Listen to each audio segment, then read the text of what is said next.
안녕하세요. 건강백년 스토리입니다. 혹시 여러분은 밤마다 두세 번씩 깨서 화장실에 가시느라 깊은 잠을 못 주무신 적 있으신가요? 나이 들면 다 그런 거지 하고 넘기셨을 수도 있습니다. 하지만 단순한 노화탄만은 아닙니다. 야뇨증은 우리 몸이 보내는 중요한 신호일 수 있고, 방치하면 건강과 삶의 질을 크게 떨어뜨립니다. 오늘 영상에서는 시니어에게 흔한 야뇨증의 원인부터 생활습관 관리, 도움이 되는 음식과 건강보조식품, 실제 사례까지 꼼꼼히 알려드리겠습니다. 끝까지 함께 하시면 오늘 밤부터 달라진 잠자리를 경험하실 수 있을 겁니다. 야뇨증, 왜 생기는 걸까? 야뇨증은 말 그대로 밤에 자주 소변을 보는 증상입니다. 문제는 그 빈도가 잦아지면서 수면이 끊기고 낮 동안 피로가 심해진다는 점이죠. 원인은 여러 가지가 있습니다. 첫째, 전립선 문제입니다.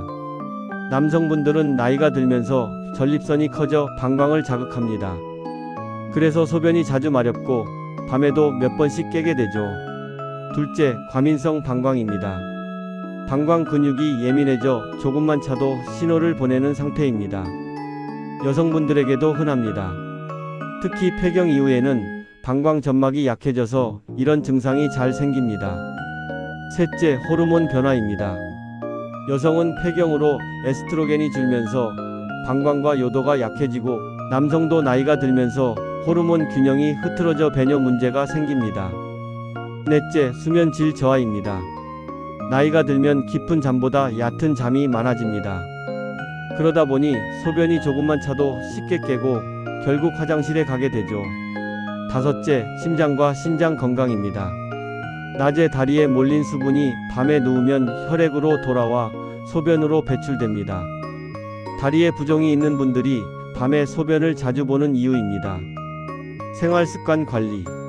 생활습관만 바꿔도 야뇨증은 상당히 개선될 수 있습니다. 첫 번째, 수분 섭취 타이밍을 조절하세요. 물을 줄이라는 말이 아닙니다. 낮에는 충분히 마시되 자기 전 두세 시간 전부터는 섭취를 줄이는 게 좋습니다.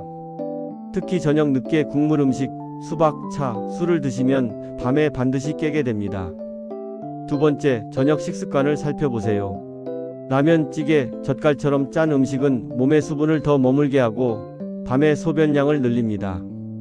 대신 저녁에는 담백한 단백질과 채소 위주로 드시는 게 좋습니다. 세 번째, 다리 부정 관리입니다. 저녁 시간에 다리를 심장보다 높게 두고 2030분 정도 쉬어보세요. 낮 동안 고여있던 수분이 미리 위로 돌아가면서 밤에 소변으로 몰리는 걸 막을 수 있습니다. 네 번째, 운동입니다. 적당한 유산소 운동은 혈액순환을 개선해 방광과 신장 기능을 안정시킵니다. 걷기, 가벼운 스트레칭부터 시작해보세요. 음식과 조리법. 야뇨증 관리에 도움이 되는 음식들도 있습니다. 호박씨 배뇨 기능 개선에 효과적입니다. 그냥 씹어 먹거나 샐러드에 뿌려 드시면 좋습니다. 콩류와 두부 이소플라본이 풍부해 여성 호르몬 균형을 보조해 방광 건강에 도움을 줍니다. 두부조림, 두유 등으로 손쉽게 챙기실 수 있습니다. 석류 여성 호르몬 작용을 보완하고 항산화 효과도 뛰어납니다. 석류즙이나 석류차로 드셔보세요. 체리와 키위, 천연 멜라토닌이 들어있어 숙면을 돕습니다.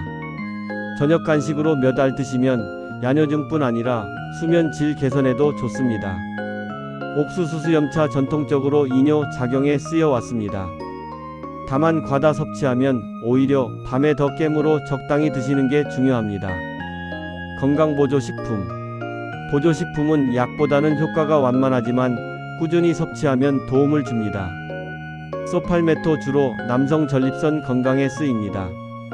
잦은 소변, 약한 소변줄기에 도움을 줄 수 있습니다. 크랜베리 요로 건강에 효과가 입증됐습니다. 방광염증을 예방해 야뇨증 악화를 막아줍니다. 이소플라본 여성 호르몬 보완 효과로 폐경 이후 방광 점막을 보호합니다. 마그네슘 근육과 신경을 이완시켜 방광 긴장을 완화하고 숙면을 돕습니다. 멜라토닌 수면 사이클을 안정시켜 얕은 잠에 자주 깨는 분들께 도움을 줍니다. 주의할 점도 있습니다. 혈압약, 혈액순환제와 함께 드실 경우 상호작용이 있을 수 있으니 반드시 의사와 상의하세요. 실제 사례와 경험담. 저희 환자 중 한 분은 70대 여성분이셨습니다. 밤마다 4번 이상 깨서 삶의 질이 무너졌다고 하셨죠. 그런데 저녁 국물을 줄이고 호박씨를 꾸준히 드셨으며 저녁마다 다리 올리기를 시작하시자 한 달 만에 2번만 깨게 되셨습니다. 또 다른 60대 남성분은 전립선 비대증 때문에 약을 드시다가 병행해서 소팔메토를 꾸준히 복용하고 저녁 술을 끊으면서 증상이 절반 이상 줄었습니다. 이처럼 작은 습관과 식습관의 변화가 실제 삶에 큰 차이를 만들어줍니다. 마무리. 오늘은 시니어 야뇨증에 대해 이야기했습니다. 원인은 다양하지만 생활습관 관리와 음식 선택, 건강보조식품 활용만으로도 큰 개선을 볼 수 있습니다. 정리해드리면 저녁 늦게 수분 섭취 줄이기, 짠 음식 피하고 담백하게 먹기, 다리 부종 관리하기, 호박씨, 두부, 석류, 체리 챙기기, 필요시 소팔메토, 크랜베리, 이소플라본, 마그네슘 활용하기. 여러분은 지금 어떤 방법을 실천하고 계신가요? 댓글에 남겨주시면 다른 분들에게도 큰 도움이 될 겁니다. 그리고 잊지 마세요. 좋아요는 무료 비타민, 구독은 무료 건강보험입니다. 여러분의 작은 클릭이 건강백년 스토리를 이어가는 큰 힘이 됩니다. 오늘도 건강하시고 꿀잠 주무시길 바랍니다. 감사합니다.